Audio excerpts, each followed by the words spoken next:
Salut les investisseurs intelligents, troisième et dernière vidéo de cette série de 3 vidéos consacrées à la banque. Aujourd'hui, on va voir ce que vous pouvez négocier lorsque vous serez devant votre partenaire financier et qu'il vous aura peut-être déjà octroyé un premier accord de principe pour que justement vous puissiez mettre en route votre premier investissement locatif. Maintenant, il faut passer aux négociations. Et très clairement, la première chose que vous pouvez négocier avec votre banquier, c'est quoi? C'est la plus longue durée possible. Si vous empruntez sur 15 ans au lieu de 25, eh bien votre mensualité va peut-être passer de 1000 euros à peut-être 1800 ou 2000 euros. Donc si vous voulez diviser par 2 vos mensualités et justement arriver à faire en sorte que là vous avez votre loyer qui rentre avec différentes charges et là vous avez le crédit. Plus vous allez prendre un crédit long, plus la mensualité sera petite et plus vous aurez un delta qui sera grand avec justement un cash flow, un excédent qui sera très important.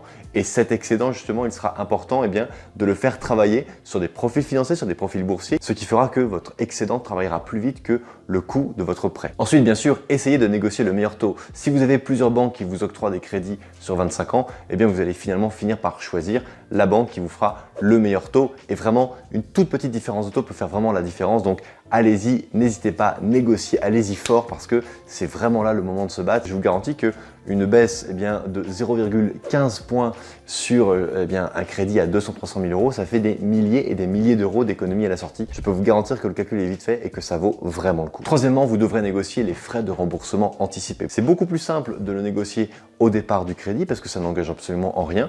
Mais si vous avez déjà remboursé depuis 10 ans le crédit et que là, les 15 années suivantes, vous dites à la banque finalement, écoutez, j'ai eu un héritage ou j'ai une grosse somme d'argent parce que j'ai fait travailler mon excédent sur des profils financiers dynamiques, je vais pouvoir rembourser par anticipation. Là, la banque voit qu'il y a un manque à gagner énorme pour elle en termes d'intérêt sur les 15 dernières années et va vous dire, écoutez, non, monsieur Dupont, je suis désolé, mais si vous nous remboursez par anticipation, il y aura des pénalités de remboursement anticipé qui s'élèvent à X% sur la somme due.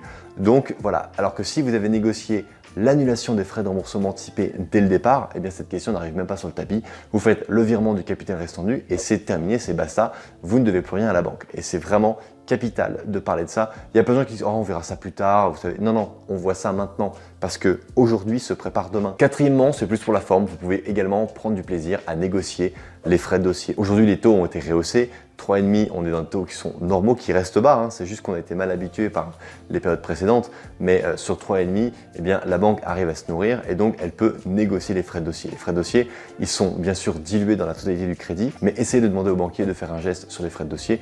Au lieu de vous faire payer 1000 euros, ils peuvent peut-être faire payer peut-être que 700 ou 500 euros. Et donc ça fait quand même juste 500 euros d'économie. C'est pas grand chose par rapport au coût d'un crédit, mais je vous garantis que moi, quand je vois 500 euros par terre, je me baisse et je les ramasse. Et bien là, c'est pareil. Il n'y a qu'une seule demande à faire au banquier pour que il vous fasse au minimum 20% de réduction sur les frais de dossier parce qu'en plus, si vous avez suivi tout ce que je vous ai dit dans la vidéo précédente, eh bien, vous lui avez mâché le travail et les dossiers, c'est vous qui l'aurez constitué. Donc les frais de dossier, c'est vraiment ici un argument pour dire au banquier, écoutez, monsieur le banquier, le dossier, je l'ai fait.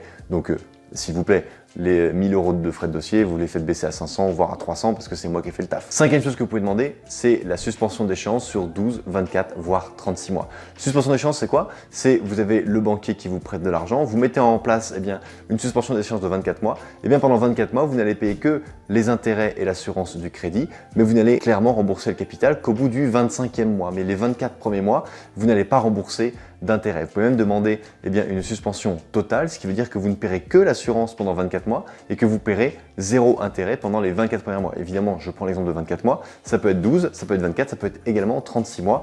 Le banquier souvent aime bien pour cela avoir une justification. Par exemple, c'est de dire, voilà, j'ai fait la réunion de copropriété, on doit mettre en place une enveloppe pour provisionner des fonds pour justement arriver à mettre en place une isolation extérieure. Il y aura peut-être 5 000 ou 6 000 euros de frais par copropriétaire qui sera demandé dans 2 ans. Moi, j'ai besoin justement de mettre en place ce fonds pour capitaliser là-dessus et mettre mon virement en place au bout du 24e mois.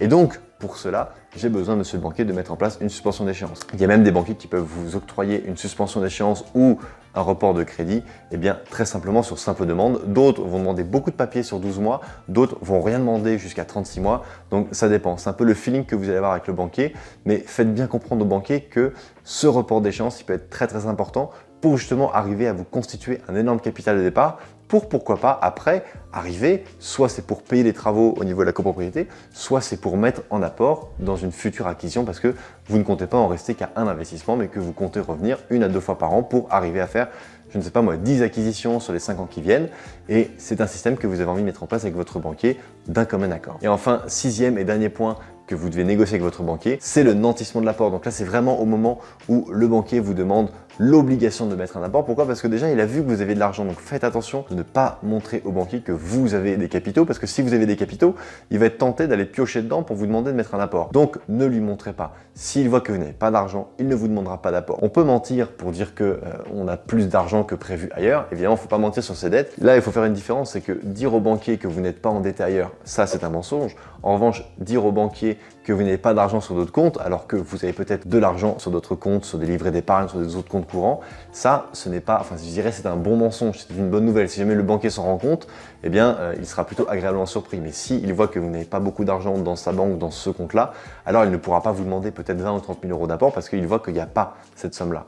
Donc ici c'est vraiment important, mais si vous avez respecté tout ce que j'ai dit dans la précédente vidéo, alors il n'y aura pas de problème.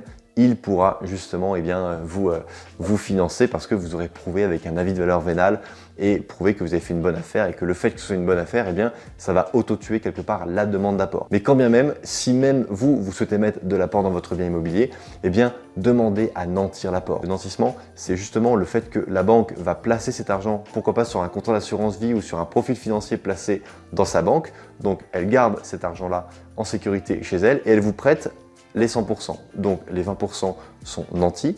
Et lorsque vous aurez remboursé l'équivalent de 20% capital de votre crédit immobilier, il y aura une main levée automatique qui se fera sur le nantissement.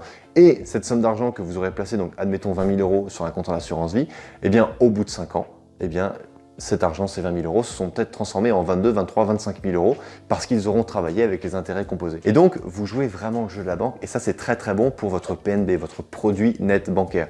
Lorsque vous allez voir la banque voit que vous, Monsieur Dupont, vous avez un PNB à 3 700 euros. Ça veut dire qu'en gros, vous rapportez 3 700 euros tous les ans à la banque. Donc, vous êtes un vraiment bon client. En revanche, vous, Martine Dupuis, vous n'êtes pas, je ne connais pas Martine Dupuis, hein. C'est un exemple, vous comprenez bien que c'est un exemple.